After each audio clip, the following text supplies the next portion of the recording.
pues vamos a empezar con este segundo día de congreso, ¿no? El segundo día de destirritorializaciones estéticas. Hoy tenemos como ponencia plenaria a Alicia García Ruiz, que es una profesora de la Universidad Carlos III de Madrid. Estamos bastante contentas porque, como sabéis algunas de vosotras, pues como especie de alianza interuniversitaria muy amistosa, entonces es muy bonito que hayas venido hoy, Alicia, muchas gracias. Como os decía, Alicia es profesora de la Universidad Carlos III de Madrid. Su interés se reparte entre la filosofía contemporánea y la teoría política y social. Su formación abarca un doctorado por la Johns Hopkins University, es doctorada en Ciencias Políticas y Sociología, licenciada en Filosofía por la Universidad de Barcelona y en Ciencias Políticas y Sociología por la Universidad de Granada. Ha sido docente regular e invitada en 5 universidades, tanto en España como en los Estados Unidos, y es miembro y revisora experta de diversas sociedades académicas, así como miembro del Instituto de Política y Gobernanza de la Universidad Carlos III. Es también autora de diversos libros, compilaciones, capítulos de libros y artículos, tanto en español como en inglés, en los que reflexiona desde la filosofía contemporánea y la historia de las ideas políticas sobre diversas cuestiones que de un modo u otro desembocan en la teoría democrática. Su último libro, publicado como autora, es Impedir que el mundo se deshaga por una emancipación ilustrada, publicado en La Catarata en 2016. También colabora regularmente en artículos de opinión y divulgación en diferentes medios de comunicación. Y hoy nos va a abrir este bonito día lluvioso de abril, ¿no? Con una ponencia que se titula En el principio fue Deleuze, desventuras ilustradas. Muy bien, pues muchísimas gracias. En primer lugar, os quiero agradecer a todos y veo caras conocidas y apreciadas entre el público, y bueno, os quiero agradecer la oportunidad de estar aquí porque realmente yo creo que es de los lugares que se me ocurren como más valiosos para el avance del pensamiento y para el trabajo crítico sobre el pensamiento. Yo creo que es entre la gente joven. Así que para mí es una alegría poder estar aquí con vosotros, y bueno, pues lo que voy a hacer hoy con vosotros está planteado un poco desde el punto de vista de una serie de perplejidades que quiero compartir aquí con todos, y que tengamos una conversación acerca no solamente de una especie de, no sé, erudición escolástica acerca del entramado categorial de Deleuze, sino sobre todo qué es lo que se está haciendo y se puede llegar a hacer con Deleuze. Para esto, claro, ya os aviso que una de la última parte de la intervención fundamentalmente irá dedicada a lanzaros preguntas y a lanzaros temas para que podamos juntos reflexionar acerca de algunos, no tanto usos, sino a mi juicio abusos que se están haciendo y malas utilizaciones del pensamiento de deleuziano, lo cual es a mi juicio es un peligro latente dentro de la utilización de pensamientos que en su día fueron valiosos, fueron críticas valiosas y además tenían un marcado carácter emancipatorio. Sin embargo, pues están siendo apropiados, como otras muchas cosas, por movimientos de ultraderecha que iremos viendo, o por lo menos señalando un poco, y que debería, a mi juicio, preocuparnos y preocuparos especialmente a la gente joven. ¿Qué es lo que se va a hacer con esta herencia que habéis recibido y que está siendo utilizada de una manera bastante discutible para propósitos, ya lo advierto, neoabsolutistas? ¿Vale? Entonces, bueno, pues yo he organizado, como os digo, en 4 puntos temáticos esta especie de aproximación muy impresionista al pensamiento de Deleuze, porque creo que insisto, que meteros en profundidad en las categorías deleuzianas y en aspectos concretos ya estáis vosotros y vais a hacer ese trabajo muy bien, estoy segura.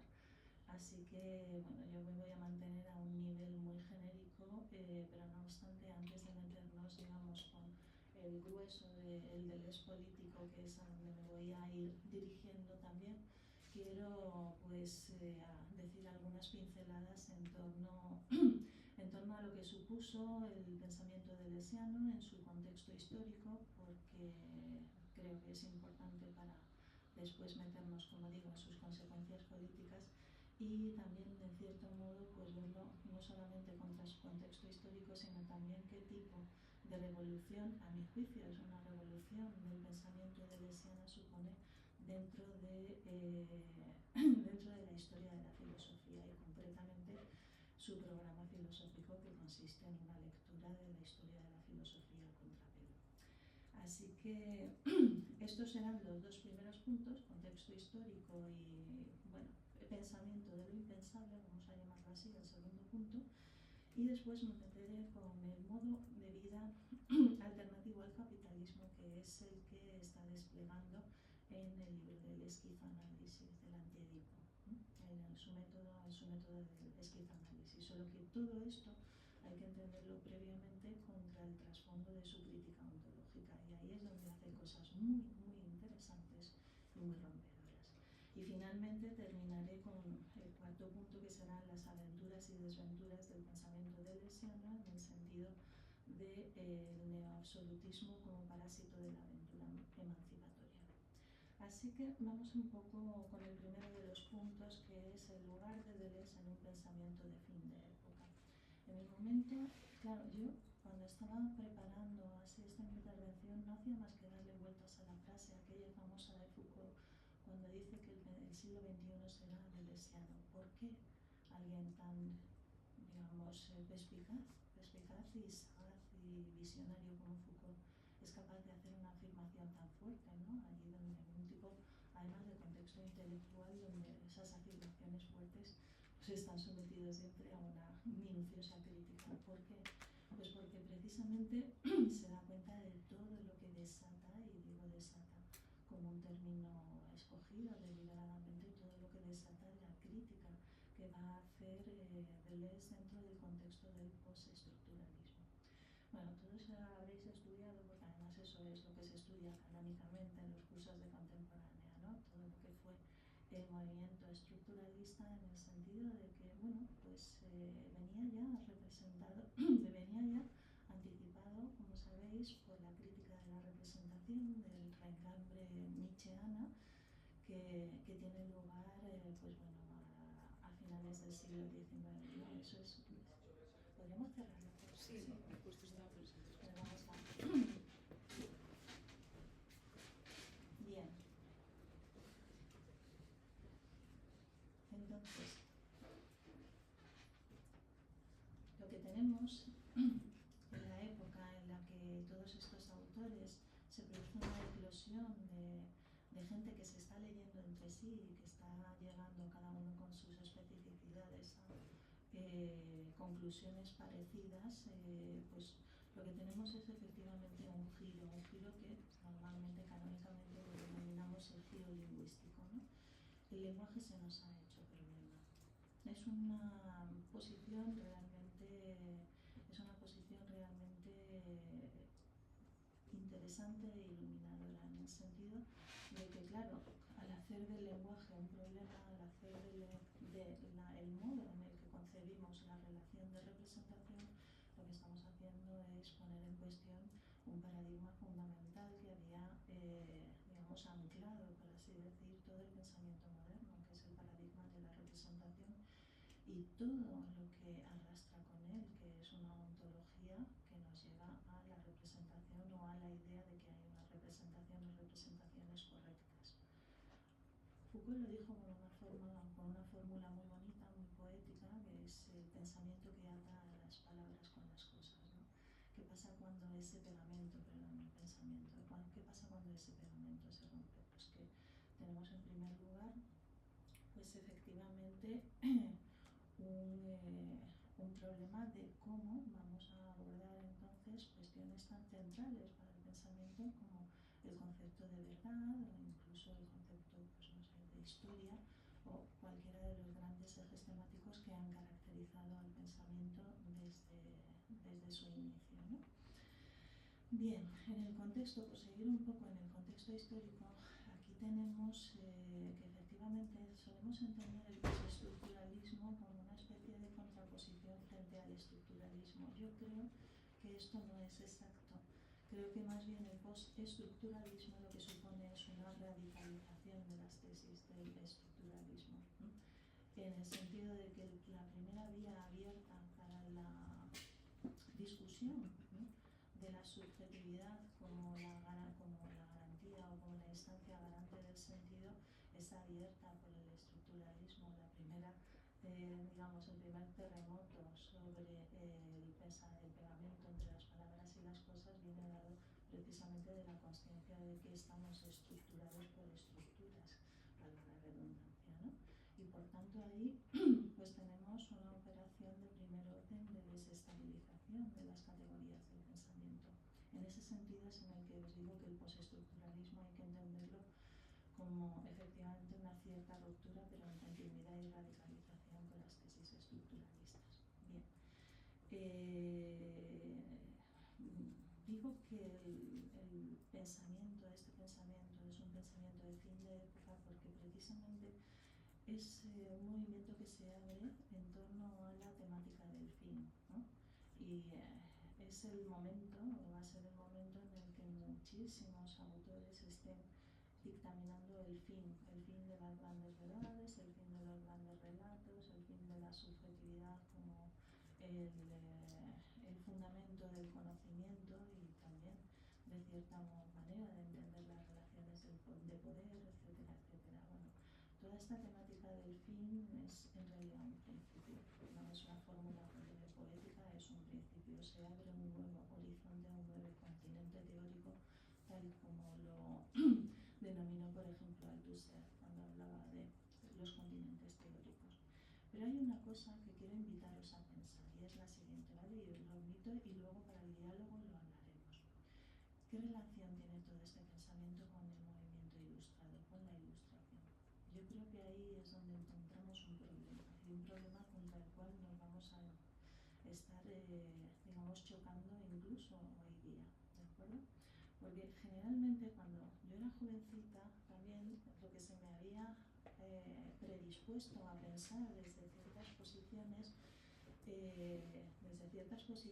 muy, bueno, progresistas y muy emancipatorias era que la ilustración la veíamos por aquel entonces, y hablo con una autocrítica de mí misma en ese momento, la veíamos esencialmente como una fuerza casi, perdonadme la exageración, protototalitaria, ¿no? La ilustración había sido el lugar de las grandes certezas, había sido el lugar de las garantías, pero ojo, también había sido el lugar donde era posible o donde se tematizaba una cierta noción de universalismo.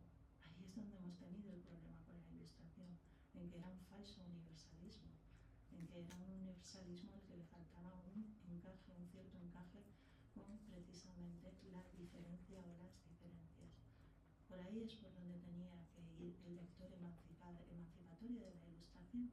¿Y qué quiero decir también con esto? Pues que, claro, el debate sobre si la ilustración ha acabado o si la ilustración está continuada, bueno, os recuerdo las tesis de la Escuela de Frankfurt, pero después también el segundo representante, por así decir, de la Escuela de Frankfurt, que es Habermas, que es otro señor al que se me enseñó, digamos, a tener cierta prevención y que después ha escrito unos textos formidables sobre la protesta democrática, etcétera, etcétera. O sea, ojo Habermas, porque hay muchas cosas utilizables en él, ¿eh? Os estoy invitando a pensar sin prejuicios, a ver todo, como decía Foucault, como una caja de herramientas. Esto me va a servir, esto me va a servir y demás. Bien. Entonces, por no perderme, vamos por el tema de qué hacemos con la ilustración, porque hay determinadas cuestiones de la ilustración que a lo mejor, y es cierto, están todavía por ilustrar, están todavía por someterse a su propia crítica, que yo creo que en cierta medida ya está bastante en marcha. Pero la cuestión principal siempre es qué hacemos con aquello cuya muerte o cuyo fin decretamos, ¿no? Lo hacemos desaparecer o lo convertimos en otra cosa. En este sentido yo creo que hay, precisamente, y es de lo que os voy a hablar después, hay una necesidad de retomar determinadas cuestiones del pensamiento ilustrador en tanto nos han señalado áreas problemáticas, no tanto por sus logros, fijaos bien, como por sus fracasos. En sus fracasos nos pueden abrir nuevas vías, ¿no? Y si uno se va, por ejemplo, a esto, yo creo que no es descabellado lo que voy a decir, ¿no? Pero el diálogo que tienen pensadores como Foucault o como Deleuze está construido con y contra la ilustración. Pero ojo, no nos olvidemos que también está construido con la ilustración y en diálogo con los autores ilustrados. El famoso texto de Foucault de pregunta o contestación a la pregunta ¿qué es la ilustración? Es un diálogo delicioso en el que entra en conversación, en una conversación de lo más interesante con la figura kantiana. Volviendo a lo que nosotros estamos hablando, Deleuze, ¿no?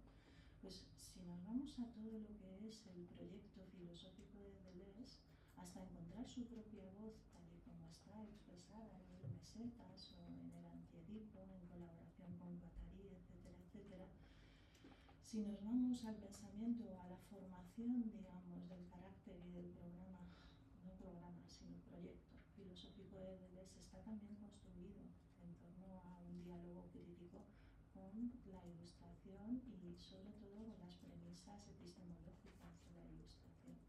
Y yo creo que es ahí desde donde tenemos que rescatar, digamos, a partir de esa crítica de la Ilustración, determinados aspectos del proyecto emancipatorio de la Ilustración, no tanto de sus errores epistemológicos y de sus distorsiones políticas, pero sí del aspecto emancipatorio que supuso la Ilustración, adaptándola evidentemente a nuestro tiempo. Esto no lo digo yo, lo dice por ejemplo una teórica política francesa, Chantal Mouffe, y creo que tiene bastante razón cuando habla de recuperar, digamos, la herencia emancipatoria del pensamiento ilustrado, dejando atrás, tras la potente crítica precisamente postestructuralista, todo lo que ha sido, todo lo que fue el proyecto epistemológico ilustrado. ¿Por qué llegó a hacerse un problema? Bien, pues aquí es donde empezamos a entender qué es lo que hacía Deleuze a la hora de entrar en libros tan brillantes como por ejemplo pues Nietzsche, la filosofía, etcétera, etcétera, al entrar en diálogo con esos pensadores, bueno, pues tan críticos con la Ilustración, pero que también en cierto modo estaban todos apuntando al corazón del asunto, que es aún a cómo damos cuenta, digamos, desde nuestras perspectivas o coordenadas actuales, de una historia de la filosofía basada esencialmente en una tautología, que es pensar, o en tautología quizá no, pero en una redundancia, que es el intento de pensar lo pensable. ¿Qué pasa con este intento de pensar lo pensable? Pues que en realidad lo que está es dictaminando las reglas del correcto pensamiento, las reglas de la doxa, ¿no? Y eso es precisamente contra lo que reacciona este pensamiento, pues estructuralista, particularmente el pensamiento de Deleuze. El problema fundamental es el problema de la representación, de ahí que él hable del pensamiento sin imagen y frente o contrapuesto a la imagen dogmática del pensamiento. ¿Qué es lo que se está poniendo en juego en este propósito que tiene Deleuze de pensar un pensamiento sin imagen? Pues básicamente está recogiendo la crítica nietzscheana del concepto de representación. Pero claro, para criticar el concepto de representación tenemos que ir a contrapelo totalmente de toda una historia de la ontología que se va a retrotraer, evidentemente, como casi todo, a tesis platónicas, ¿no? Toda la relación que tenemos con el concepto de verdad y también con su concepto asociado de simulacro. ¿Hay representaciones correctas? ¿En qué consistiría la corrección de la representación? Todo eso tiene implícitas una serie de apuestas ontológicas, es decir, de declaraciones acerca de lo que es y del problema, evidentemente, del ser, ¿no? No nos vamos a poner aquí heideggerianos, etcétera, etcétera, pero todo esto está en relación.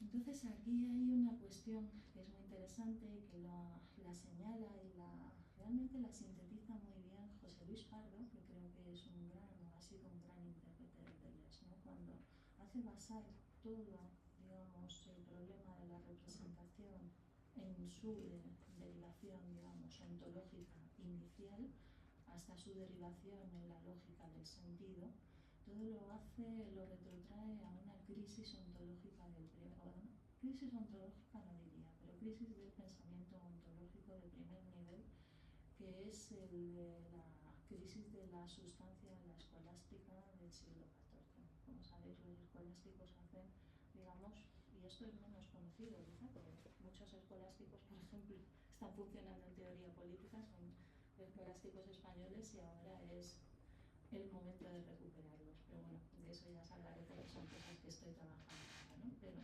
ahí tenemos la crisis del concepto de sustancia. ¿Qué es lo que había en juego luego, voy a ser deliberadamente muy a grandes rasgos, ¿vale? Porque es que no puedo hacerlo de otro modo. Pero ¿qué es lo que se está jugando en toda la crisis del concepto de sustancia? Claro, ahí es, digamos, la estructura ontológica que ata las cosas y que ata, por así decirlo, que entendemos por el ser. Y claro, toda esta estructura que se remite a una sustancia original primigenia es la que queda, de la cual se derivan los atributos, y a partir de ahí es desde donde se entiende la multiplicidad de lo que es. Todo esto entra en crisis en el intervalo, digamos, entre la Edad Media y los inicios de la Edad Moderna, son los inicios, evidentemente, de la ciencia moderna. Bien, ¿qué es lo que entonces, si perdemos esa especie de gran cadena del ser, ¿vale?, que nos retrotrae en la fundamentación ontológica a una sustancia primera? Recordad el problema de Parménides, como explicamos el cambio, la multiplicidad dentro del ser, todo este problema que es muy antiguo, ¿no? Bien, ¿qué es lo que encontramos que entonces va a fundamentar la pretensión de conocimiento o la, digamos, relación de pensamiento ontológico entre nosotros y el mundo?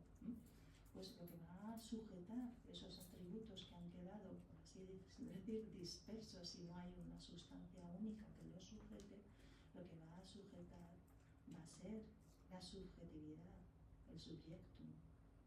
Entonces ahí es cuando se empieza a formar ese, digamos, fundamento, ese fundamento para la diversidad y a la vez para la unidad de lo que entendemos por mundo. Lo que pasa es que, claro, ¿desde dónde vamos a tratar esta subjetividad? Pues ahí es donde vamos a tener unas tensiones, ¿no?, entre si nos vamos a centrar en las propias percepciones o si nos vamos a centrar en la subjetividad, como insisto, aquello que sujeta los atributos. Estamos hablando, por una parte, de lo que sería el idealismo frente al empirismo. ¿Qué es lo que va a hacer Deleuze? Va a decir que, claro, son soluciones erróneas al problema, a un problema que posiblemente está mal planteado. ¿Por qué? Porque ¿por qué vamos a necesitar la sujeción de los atributos, la sujeción de la diferencia, la sujeción de lo que hace diverso, lo diverso, diverso? ¿Por qué vamos a necesitar esa instancia, por así decirlo, obturadora o unificadora? En realidad es hacia ahí, hacia donde, espero no esté siendo demasiado abstrusa, pero en realidad es hacia donde tenemos que ir, es precisamente hacia la liberación de la diferencia como el terreno sobre el que se despliega el pensamiento del ser. ¿Qué quiero decir con esto? Pues que tenemos que ir hacia algo que está antes y más allá de lo que es el campo de la subjetividad, de lo que es, perdón, el foco de la subjetividad. Estamos buscando, para que me entendáis, un campo trascendental. Y es ahí desde donde empezamos a entender el empirismo trascendental en Deleuze.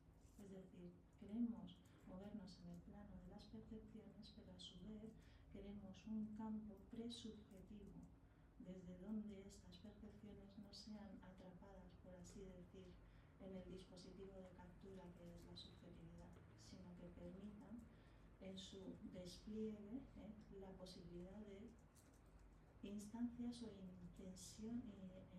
intensidades que sean cada una de ellas el momento en el que suceda subjetivaciones alternativas, sucesivas, de algo que está siempre en movimiento. Es decir, estamos desfundamentando el pensamiento mismo, estamos desfundamentando una ontología, estamos desfundamentando también con ello, desfundamentaremos un lenguaje, desfundamentaremos el pegamento entre las palabras y las cosas y empezaremos a desplegar esos campos de inmanencia, de desplazamiento, que lo que en realidad nos están apuntando es hacia un proceso emancipatorio que supere, por así decir, el mecanismo, insisto, obturador y ofuscador de la historia del pensamiento, que es la subjetividad tal y como así había sido planteada en el cartesianismo como la garantía de mi capacidad de representación y por tanto de la representación misma del mundo. Entonces ahí es donde tenemos la irrupción de un nuevo tipo de pensamiento, la irrupción de una proposición de leer la historia de la filosofía a contrapelo, precisamente porque la historia de la filosofía, a su juicio, habría estado pensando solo lo pensable, es decir, solo lo que podemos llegar a pensar a través del entramado categorial que hemos heredado. Si aceptamos, por el contrario, esta desfundamentación y esta pluralización y diversificación del entramado categorial, a donde estaremos yendo es a la posibilidad de una relectura y reescritura radical de la historia de la filosofía, a establecer nuevas filiaciones. También, y antes de terminar con esta parte, ¿cómo voy de tiempo? Yo voy en tiempo, vale. Antes de terminar esta parte, claro, estamos desfundamentando nuestra epistemología a través precisamente de haber desfundamentado nuestra ontología. ¿Qué es lo que nos queda por desfundamentar? Nuestro lenguaje. Y ahí también es donde vamos a encontrar operaciones que van a desestructurar las cosas que podemos hacer con el lenguaje. Es más, vamos a tratar también de ver cómo eso que entendemos como subjetividad, ya no como el garante, digamos, de una teoría del conocimiento, sino como un efecto de discurso, ahí es donde vamos a empezar a desfundamentar también. Y aquí es donde entendemos también que el desarrollo de la teoría de Deleuze vaya hacia una crítica, como dicen Mil Mesetas, de los postulados de la lingüística. ¿Por qué? Pues porque para ello lo que va a hacer va a ser, como es un tío extremadamente inteligente, se va a ir a los estoicos. Y si habéis tenido ocasión de estudiar la teoría del lenguaje de los estoicos, ahí sí que hay muchas cosas muy interesantes y fascinantes que decir. Entre otras cosas, claro, todo esto lo saca de la fuente de los estoicos, pero también de Leibniz, a la hora de este concepto muy específico de Deleuze, que es la vicedicción. Es decir, a la hora de decir yo, no solamente digo yo en tanto una determinación de yo, sino que me estoy también declarando acerca de todo lo que es no yo. Digo no solamente una cosa, lo que es, sino también una posibilidad de lo que no es. Todo el entramado de posibilidades o todos los vectores disparados de posibilidades, lo que no es. Eso lo saca de Leibniz, ¿vale? Pero lo que está sacando de la teoría estoica del significado, de los lecta, como lo llamaban los estoicos, es algo muy interesante, que es la cuestión de que a la hora de ver o intentar, desde nuestro punto de vista, desfundamentar las teorías del significado, a la hora de darle la relevancia debida al fenómeno del sentido, no vamos a tratar con la cuestión de la referencia, tal y como había sido, por ejemplo, entendida en el pensamiento de Frege, ¿no? Sino que la pregunta fundamental es que el sentido se sitúa no en las proposiciones, ni en aquello a lo que las proposiciones se refieren, sino en el acontecer mismo del decir. Esto es lo esencial y esto es lo interesante, porque efectivamente los estoicos, como él va mostrando a lo largo del libro este precioso que tiene de la lógica del sentido, le conceden una existencia ontológica al acontecer. Y esto tiene que ver mucho también, espero no estar mezclando mucho, pero tiene que ver mucho con la cuestión de la diferencia. ¿Por qué la diferencia o el problema de la diferencia entra dentro de lo impensado? Pues porque la diferencia no es lo diverso, es aquello por lo que lo diverso es diverso. La diferencia, sin embargo, a la hora de funcionar con el lenguaje, en realidad ha sido domada, por así decir, conceptualmente. sentido de que la diferencia queda obturada por el pensamiento conceptual, por el pensamiento representativo, por el pensamiento de la imagen, y anula lo diverso, anula la especificidad radical que tiene cada una de las cosas que son diversas. Esto lo saca además de Nietzsche, si os vais a ver La verdad y mentira en sentido extramoral, cuando habla de cómo se forma un concepto, es a través de la negación de todas las diferencias. La anulación de las diferencias es lo que conceptualmente se va a entender como la diferencia. Pero nosotros, como queremos pensar delesianamente aquello impensado, lo que vamos a irnos es al pensamiento de la diferencia misma. De igual manera que a la hora de analizar el lenguaje vamos a irnos al acontecer de lo dicho. Al acontecer, perdón, ni a lo dicho ni a aquello a lo que lo dicho se refiere, sino al decir mismo. El acontecer tiene una entidad ontológica. Y aquí es donde empezamos a ver un mundo de posibilidades.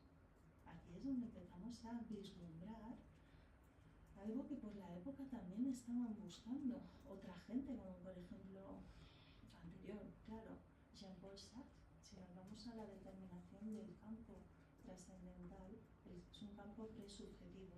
Es toda la obsesión, para entendernos, toda la obsesión de la época es la búsqueda de un campo de experiencia presubjetivo.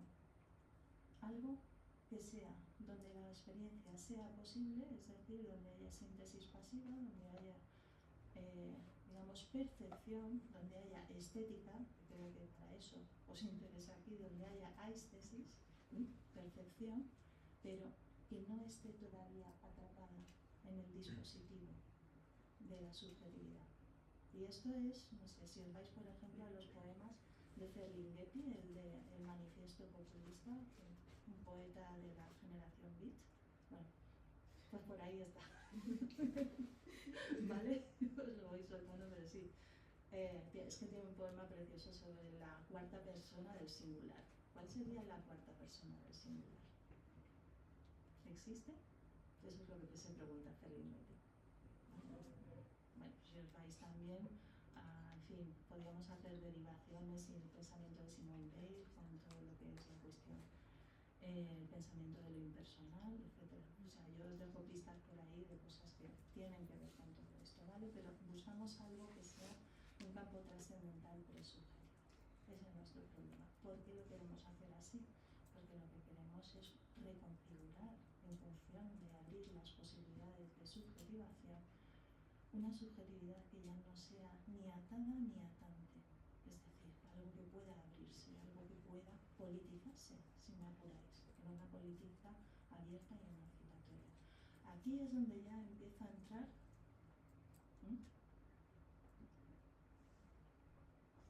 dentro de la dimensión política anárquica que se va a empezar a trazar en el antiedipo.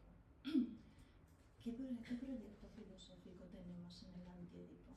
Cuando te lees estos libros amedrentantes, porque lo son, pero siempre están buscando algo. Siempre a la hora de ver los textos tenemos que ver cómo están interviniendo en problemas que son políticos y que son propios de la época.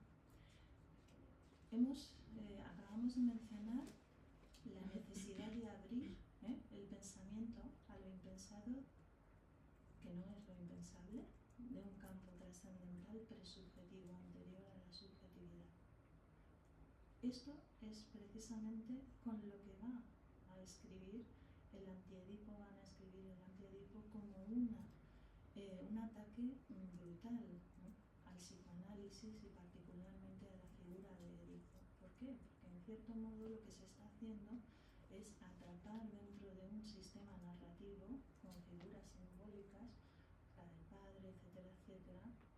Dentro de un sistema narrativo lo que Deleuze está intentando construir, que es, como os digo, ese campo trascendental presubjetivo.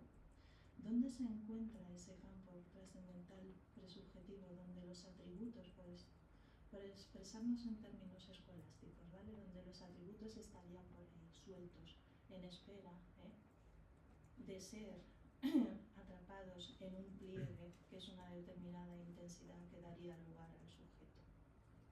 O a un sujeto contingente, y a un sujeto temporario, que es así pero que puede no llegar a ser. Un proceso de subjetivación lo diríamos en términos Foucaultianos, ¿vale? Entonces, claro, aquí tenemos que la esquizofrenia, que el pensamiento esquizo no es entendido, no es concebido como una entidad clínica. Que por cierto, en esa época estaban empezando a hacer una crítica junto con Foucault de instituciones disciplinarias, entre ellas las cárceles, pero también evidentemente una institución disciplinar como son los sanatorios mentales, ¿no? Bien, pero aquí tenemos el esquizoanálisis. ¿Por qué insiste en la condición esquizofrénica de ese pensamiento, ¿sí?, que él entiende como un artefacto emancipatorio?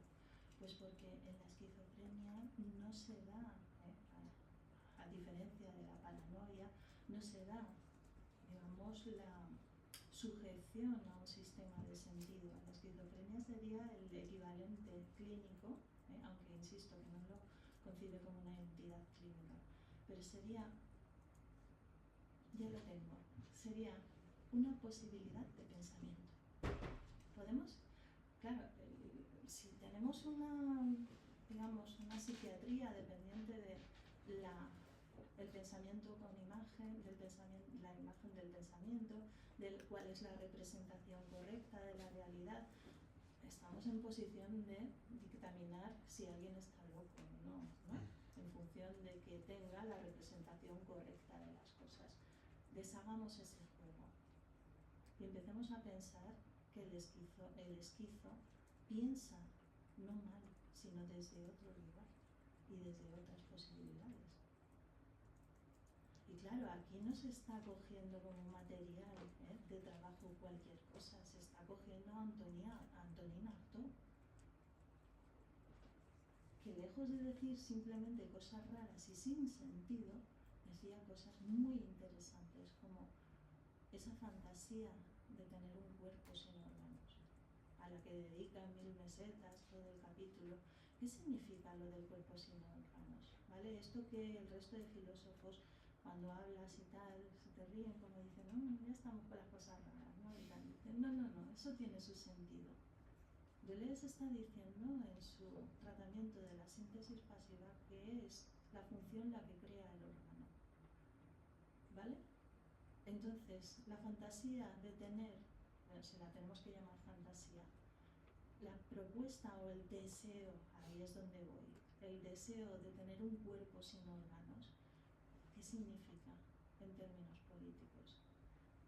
Significa no, o liberarse de las funciones a las que el cuerpo está atado, lo cual es una fantasía bastante explicable en personas que no encajan con la manera de categorizar el mundo. No quiero tener ovarios, no quiero tener pulmones, no quiero tener todos esos todos esos lugares donde sé que voy a ser disciplinada porque mi propio cuerpo es un cuerpo hecho de órganos que a su vez están hechos de funciones. Vaciarlo de eso es vaciarlo de esos, por así decirlo, modos de dominación que nos habitan en nuestra propia corporalidad. Y eso es un pensamiento muy interesante. Evidentemente no hay nadie que no tenga pulmones y no tenga eso.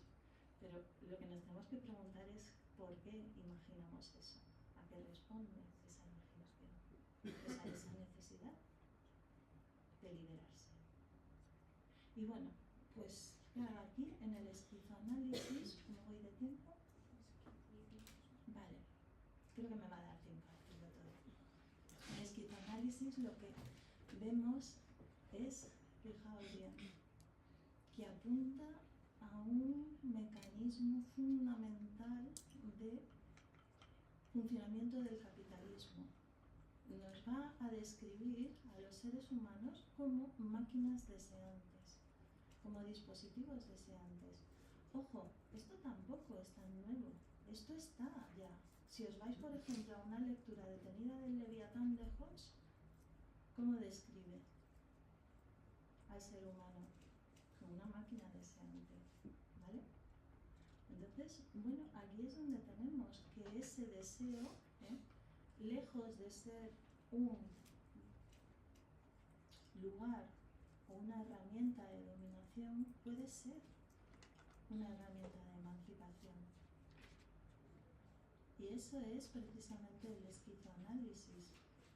El entender, claro, todo esto ya tiene, las máquinas deseantes producen flujos, catexis, ¿no? Que es la inversión o la investidura libidinal o afectiva sobre determinados objetos. Ya entramos dentro de todo lo que es la utilización de todo el aparataje del psicoanálisis. Pero hacia donde va señalando poco a poco ese movimiento de investidura emocional, afectiva, libidinal que tiene lugar sobre los objetos, en realidad constituye flujos que al ser cortados, nosotros diríamos en otras coordenadas teóricas, son determinaciones del objeto de deseo. Pero él habla de flujos precisamente para subrayar el rasgo del acontecer del mecanismo deseante, ¿vale? Para buscar un concepto dinámico que pueda representar lo que es en realidad dinámico, que es el flujo del deseo. ¿Dónde se sitúa, dónde se corta el flujo del deseo? Pues allí donde toma forma, pero el flujo puede continuar, es decir, que lo mismo se corta que continúa, que se corta que se continúa. Entonces es ahí donde empezamos a ver una nueva forma de construir objetos de deseo que no necesariamente tienen que funcionar como mecanismos de dominación para el sujeto deseante, sino que si el sujeto deseante previamente lo liberamos, por así decir, de todas las determinaciones de subjetividades ya estabilizadas, desestabilizamos el sujeto y sus deseos, y eso puede ser cualquier cosa, ¿vale? Es que la palabra es se desterritorializa. Okay. Pero esto que es muy emancipatorio, esto que es súper interesante como posibilidades emancipatorias, resulta que también es muy funcional para el funcionamiento del capitalismo, que también funciona a través del deseo inconcluso e inconcluyente. Entonces, ¿qué es lo que tenemos aquí? Que aquello que está pensado precisamente para desterritorializar nuestro pensamiento, para abrir nuevas posibilidades emancipatorias, puede ser también capturado precisamente como la energía a partir de la cual funciona el mecanismo de consumo capitalista. La propia economía libidinal es la economía capitalista. ¿Qué hacemos con este problema? Y aquí es donde vamos a empezar a tener problemas, y es por eso por lo que había llamado desventuras ilustradas, ¿no? Todo esto.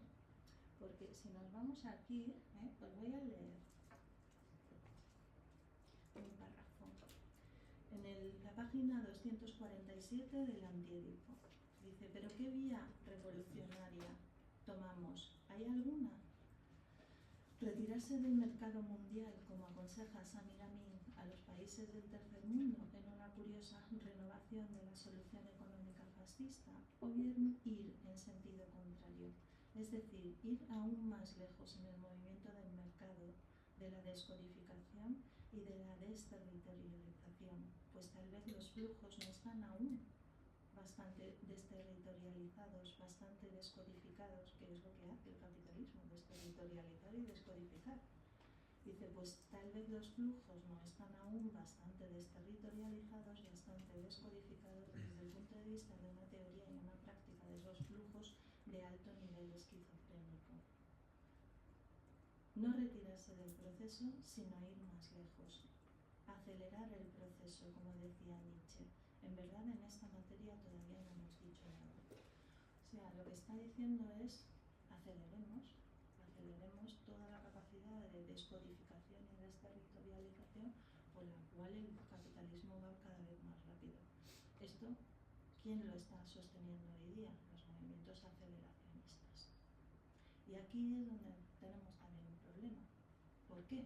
Porque aquí hay una vertiente que sería una vertiente aceleracionista emancipatoria, pero hay otra vertiente que es un aceleracionismo anarcoliberal, es decir, anarco porque desfundamentan, anarquía. Pero, ¿para qué? Esa es la pregunta. Están utilizando este pensamiento anti-ilustrado, etcétera, etcétera, desfundamentador, acelerador, que también a mí todo esto me suena, no sé a vosotros, igual es una tontería lo que estoy diciendo, pero lo de la agudización de las contradicciones, ¿no? Vamos a agudizar contradicciones, vamos a extremar nuestra acción histórica a base de llevarla hasta el fin. Pero claro, esto sería, desde una perspectiva, digamos, emancipatoria, un vector de liberación. Pero ¿y si se usa para todo lo contrario? ¿Y si se usa el aceleracionismo, la radicalización de toda esta, digamos, vertiente anárquica, justamente para la desregulación del mercado, justamente para una nueva codificación, pero no en términos precisamente emancipatorios, sino todo lo contrario, en términos absolutistas? Esto es, compañeros y compañeras, lo que estamos viendo con el tema de la ilustración oscura. Y estos son los que están como un pepito grillo vertiendo veneno a los ya de por sí oídos envenenados de Donald Trump y compañía. Entonces es ahí donde yo os invito a ver o a analizar cuáles son las aventuras que nos hace posible pensar el pensamiento deleuziano y las desventuras o infortunios que puede tener el pensamiento deleuziano si cae en malas manos. Y os retomo otra vez para terminar la pregunta por la ilustración. ¿Qué hacemos con la ilustración? ¿Qué hacemos con el potencial emancipatorio de la ilustración? ¿Qué va a pasar con estos tipos que están defendiendo la ilustración oscura, que en realidad es una tesis que os la voy a resumir? Lo que esta gente está diciendo con la catedral, etcétera, etcétera, es decir, construyendo un hombre de paja, por así decir, en términos de falacias, hacia el cual atacar es que la democracia o las democracias son regímenes ya obsoletos y que tenemos que dar un paso más allá. ¿Y qué es lo que proponen como paso más allá? Pues desde luego nada emancipatorio, todo lo contrario. La generación de una gran máquina que nos gobierne a todos. Y eso también, y por eso también este siglo es el siglo deleuziano y le damos la razón a Foucault. Por eso Deleuze ya entrevió las sociedades de control. Si os habéis leído, y si no, leedlo, ¿vale? Que os vais a morir de gusto y de miedo. El postscriptum a las sociedades de control. Os voy a leer algún pasajito y con esto termino. A ver si lo tengo por aquí. En cambio, en las sociedades de control lo esencial ya no es una marca ni un número, sino una cifra. La cifra es una contraseña, en tanto que las sociedades disciplinarias están reguladas mediante consignas. El lenguaje numérico de control se compone de cifras que marcan o prohíben el acceso a la información. Claro, todo esto lo han cogido evidentemente la gente que está empezando a trabajar en el mundo digital, en las plataformas digitales, y aquí vemos una batalla también que se está produciendo en el mundo digital. Lo que puede ser un amplio sueño emancipatorio de desterritorialización también puede ser la gran máquina, o como la llama Deleuze, los anillos de la serpiente. ¿Cómo matan las serpientes a sus víctimas? La boa constrictor. ¿Se la come? No. La rodea poco a poco, hasta asfixiarla. Esa es la metáfora de las sociedades de control. Y ahí es donde estamos entrando. Y este es mi lenguaje pesimista, y el lenguaje optimista es, para eso tenemos filósofos jóvenes que van a pensar todo esto. ¿Vale? Y ya está, con esto termino.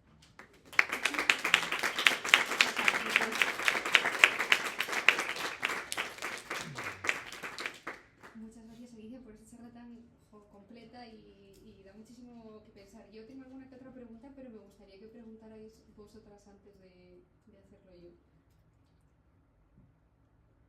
Para vosotras. Es el momento.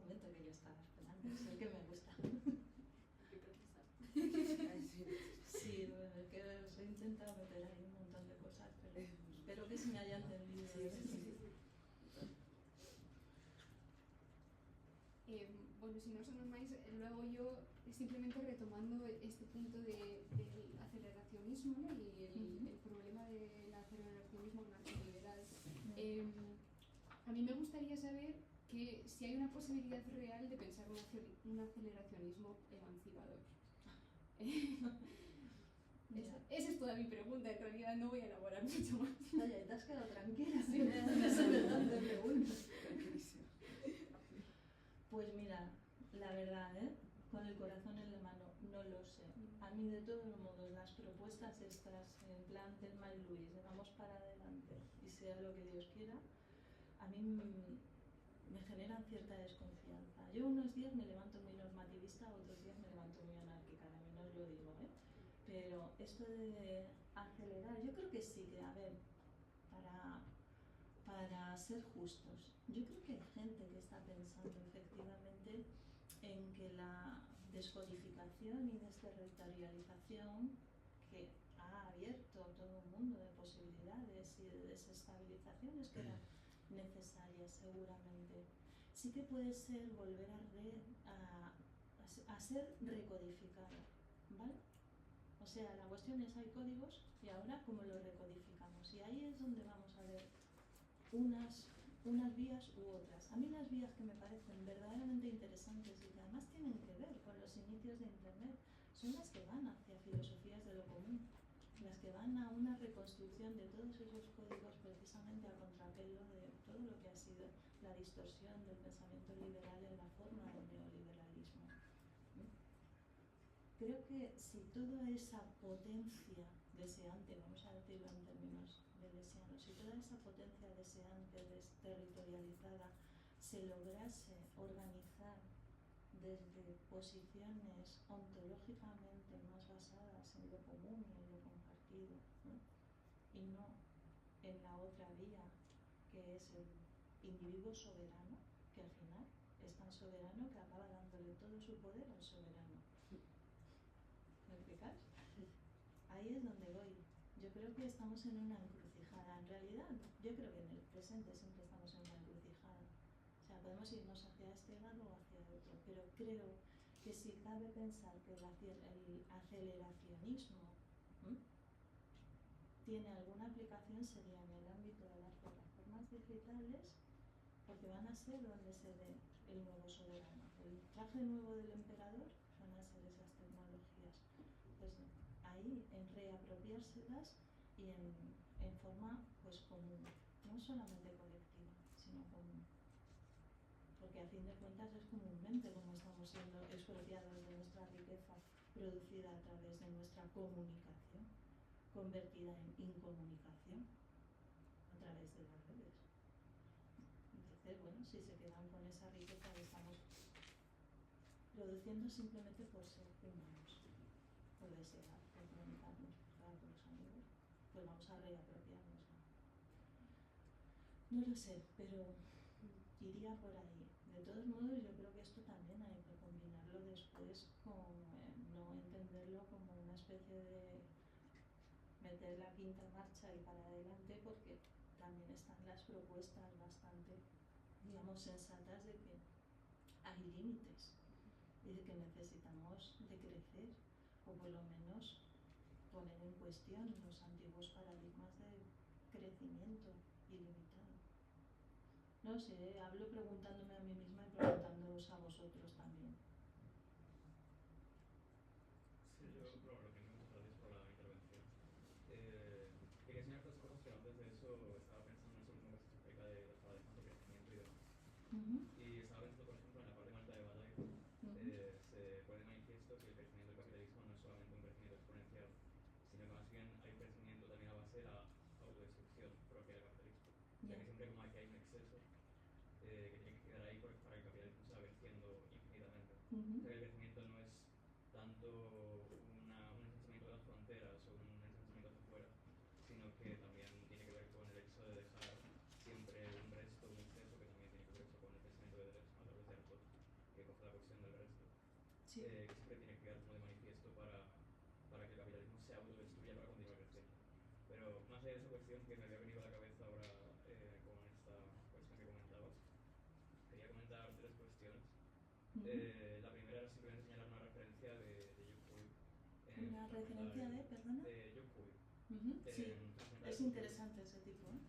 En Fragmentar el Futuro tiene un capítulo que se llama La conciencia desventurada de los neoreaccionarios, que habla justamente sobre eso último que estabas comentando. Menciona pues Nick Lang, Peter Thiel, que es el CEO de PayPal, haciendo alusión como a esta serie de cuestiones, ¿no? De la utilización, creo que no menciona explícitamente a ella, pero sí que habla sobre la cuestión de la ilustración oscura y demás, y de cómo cogiendo determinados paradigmas de la ilustración están cayendo en continuas contradicciones, aunque la propia ilustración también cae en contradicciones, ¿no? Por ejemplo, Adorno lo señala, pero sí que es cierto que Adorno, a pesar de criticar esas contradicciones de la ilustración, no pierde nunca el espíritu ilustrado, ¿no? Que es lo que comentabas al principio. Simplemente señalaba como esa referencia porque me parece interesante y creo que ahí también menciona, o se puede ampliar lo que comentabas en ese capítulo. Menciona la cuestión de que Peter Thiel a través del 11S dice de nuevo lo de que Occidente ha caído, Occidente está constantemente cayendo, ¿no? Según esta gente. La segunda cuestión que quería comentar era sobre la cuestión del aceleracionismo y la aceleración del proceso, ¿no? Que mencionamos como ese fragmento del Antiedipo que lo menciona simplemente de manera muy breve, como la cuestión de qué pasaría si tomásemos la vía contraria, ¿no? Y en vez de acelerar el proceso, la acelerásemos, etc. Que probablemente sea uno de los el fragmento más citado de toda la corriente aceleracionista, desde el manifiesto y demás. Pero me parece que en cierta medida la cuestión de la aceleración del proceso, desde el punto de vista de los aceleracionistas menos de derechas, en realidad supone una perversión de lo que se dice ahí en torno al proceso, porque se está constituyendo un nuevo telos o un nuevo final, se está constituyendo un nuevo final de la historia, que es el colapso, que es hacia donde se deriva toda esa gente. El colapso es el nuevo Dios, la nueva divinización, el nuevo final de la historia, entonces el proceso ya no sería un proceso, sino más bien de nuevo la generación de una nueva línea hacia algo que se genera artificialmente dentro de ese discurso de derechas. Y la última cuestión que quería comentar era sobre el probablemente segundo fragmento más citado de toda esa gente, que es el fragmento de las máquinas de Marx. Seguramente el más citado sea el de la aceleración del proceso del Antiedipo, pero seguramente el segundo, o estaría más o menos ahí, sería el fragmento de las máquinas de los Grundrisse, que les sirve perfectamente como para justificar la contradicción del ludismo, o decir, bueno, nuestra filosofía no es una filosofía del ludismo, sino que estamos de acuerdo con la presentación de los medios tecnológicos, etc. Es que esa es la pregunta, ¿tenemos que ser neoluditas? Claro. Eso es lo que yo os pregunto, ahora soy yo la que pregunta a vosotros, porque pero, no... Claro, la cuestión yo creo que está en que no es el problema la aceleración de los medios tecnológicos o la presentación de los medios tecnológicos, sino el hecho de que el capital es el dueño de los medios tecnológicos. Sí. Ese es el problema, porque dentro de la filosofía de toda esa gente, sí, estamos completamente de acuerdo con que los medios tecnológicos aceleran hasta el infinito, pero el dueño dentro de su planteamiento sigue siendo el capital. Sí, ¿y cómo llama este hombre, el de PayPal? ¿Cómo llama? Palantir. Claro. ¿Habéis leído el Señor de los Anillos? Soy fricones como yo, el Señor de los Anillos, pero lo ha llamado Palantir. Claro, están con toda esa las bolas por las que estaban prohibidas, por las que espiaba todo el mundo, es que es verde y con asas, o sea, muchas veces puedes ir, pues, 3 fantásticas observaciones, la verdad, me ha encantado. Sí. Puedes como de forma resumida como repetir un poco lo que ha dicho en plan las líneas principales, porque desde la grabación no se va a ver vale. Y a ti se te escucha. A ver si... Espérate, voy a hacer memoria. No, sí, creo que más o menos la recuerdo. La primera estabas llamando la atención y creo que está muy bien sobre ese pasaje de Bataille. Y en general el pensamiento de Bataille hay que prestarle mucha atención, y más hoy día. O sea, precisamente sobre ese remanente que queda y que es el que supone una autodestrucción interna del capitalismo. Yo creo que ahí hay mucho que rascar en el pensamiento de Bataille. Y efectivamente el chalado Nick Lang es como hacer cosas malas con pensamientos interesantes. Es que es así, por eso pienso que las nuevas huestes que tengan que combatir a estos van a surgir de ahí, de vosotros. Por eso os animo a que lo hagáis. El Duke Hui efectivamente es un tipo muy interesante, yo confieso que no lo tengo muy visitado, pero es uno de los tíos que voy a leer próximamente, así que muy bien. Lo de efectivamente un telos, que sí, tú decías que hay una mala interpretación porque al final le están dando un telos a ese proceso de generación de autocontradicciones, que es el colapso final, precipitar el colapso. Bueno, es que es así. Yo diría además que son como una especie de neoapocalípticos chungos. O sea, son como milenaristas, neoapocalípticos, y ahí están, pues, no sé, como voy a citar de broma al otro cuando habla de salir al mundo a hacer el mal, ¿no? En Los cantos de Maldoror, que me encanta ese libro, pero quiero decir que estos tíos están ahí saliendo al mundo a hacer el mal para ver si de una vez por todas se acaba la historia, ¿no? Y ya está. Y en tercer lugar está ya, a ver si me acuerdo de esta. Era sobre el fragmento de las máquinas. Sí, sobre el fragmento este de las máquinas, efectivamente, sí. En ese fragmento, pero a mí me había surgido la duda, que no la vuelvo a plantear. ¿Tenemos que ser neoluditas o no?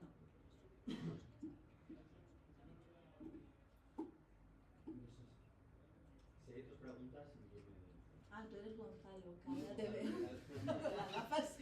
Con las gafas sí te veo. No hay más, no hay otras. Pues nada, sí, intento ser breve. Muchas gracias, Alicia, me encanta escucharte. A vosotros. Lo que me plantea tú, aparte de la intervención que he escuchado y las preguntas, es si debemos reflexionar acerca de si la ontología es en sí, o puede ser en sí, normativa, es decir, si la ontología debe derivar en una propuesta política, o si a lo mejor quizás esa propuesta política depende de momento histórico, es decir, tiene una historicidad dada, ¿no? ¿Por qué lo digo? Bueno, pues porque, claro, con todas estas desventuras actuales de la propuesta deleuziana que comentamos, digamos que parece que es una cuestión de mala fe, de que se usa mal, pero nos podemos preguntar si hay un buen uso o un mal uso de la ontología deleuziana, ¿no? Y si ese buen uso, ese uso disruptivo, ese uso emancipador, no dependía pues de la necesidad histórica del momento en el que fue formulado, esos años 70 en el que esta desterritorialización, sus diversas manifestaciones políticas, subjetivas, urbanísticas, por ejemplo, ¿no? Sí que suponía una ruptura, una negatividad emancipatoria que después ha sido asimilada por la lógica del capital en su forma, por ejemplo, imperial, ¿no? Harari y Negri lo vieron bien, y el imperio en buena parte es deleuziano, ¿no? Ellos lo supieron, ¿no? Entonces, bueno, mi pregunta es un poco siniestramente hegeliana. ¿Hasta qué punto la propuesta, cada propuesta ontológica, ¿no?, tiene un sentido histórico que luego experimenta su propia negatividad y tiene que ser asumido después en una síntesis distinta en la que comprendemos, vale, este fue el primer momento en el que esa idea en los 70, en los 60 tenía un sentido, ahora no puede tener. Vale, pues hombre, yo huiría un poco del planteamiento hegeliano. Es una pregunta muy buena, muy interesante, pero huiría del planteamiento hegeliano y me iría mucho más modestamente a la escuela de Cambridge. Es decir, las propuestas teóricas son artefactos discursivos de intervención en el presente. Y evidentemente es lo que yo he estado señalando durante toda, digamos, la primera parte de la intervención, que todo este pensamiento fue un pensamiento que supuso una crítica potente de carácter emancipatorio. Otra cosa es cómo después vaya a poder desarrollarse y se puede usar para diferentes usos. No me estoy tampoco colocando en la posición del que decide el buen uso y el mal uso. Yo, quizá más modestamente, lo que estoy haciendo es por lo menos llamar la atención a que el uso a contracorriente que se está dando de este tipo de pensamiento en realidad es un poco traidor al pensamiento inicial o al proyecto filosófico inicial deleuziano. Eso no quiere decir, la ontología no debe ser normativa. Bueno, no lo sé, no sé si es una pregunta que podamos contestar fácilmente, pero que la ontología tiene consecuencias normativas, sí. Entonces ahí es donde me quedo. Pero efectivamente es que toda la ambivalencia de posibles usos que pueda tener este pensamiento ontológico de Deleuze incluye estas desviaciones ¿quiénes somos nosotros? ¿Desde qué posición hablamos? Que supongo que es lo que te preocupa. ¿Desde qué posición hablamos nosotros para dictaminar que es una desviación? Bueno, pues eso es un problema también, pero es un problema que por lo menos asumimos y estamos abiertos a contestaciones internas que incluyan incluso también ese pensamiento peligroso. Pienso un poco, por ejemplo, en Derrida cuando habla de la hospitalidad como un incondicional, como algo incondicionado que tiene que abrirse, pero que nada te garantiza que aquello a lo que abras la puerta sea aquello que estabas esperando y que sea bueno. Pero la puerta tiene que quedar abierta. Yo creo que tu pregunta era muy interesante y muy problemática sobre la ontología, iría más o menos por ahí. Pero sí, me he mojado y he dictaminado que eso por lo menos no es fiel a lo que quería o lo que podía tener Deleuze en mente a la hora de intentar desestabilizar todas nuestras categorías de pensamiento. Pero no sé si he contestado la verdad. Es que somos de la misma universidad, nos entendemos. Vale. ¿Queréis hacer alguna pregunta más para cerrar ya la intervención de la mañana? Bien. Vale, pues damos por concluida la plenaria. Muchísimas gracias, Alicia. Como hemos venido un poquito tarde por lluvias, atrasos, tráfico, etc., dejamos solo 10 minutitos para que no se alargue demasiado el descanso para la siguiente mesa, así que a las 11:10 más o menos volvemos, ¿vale?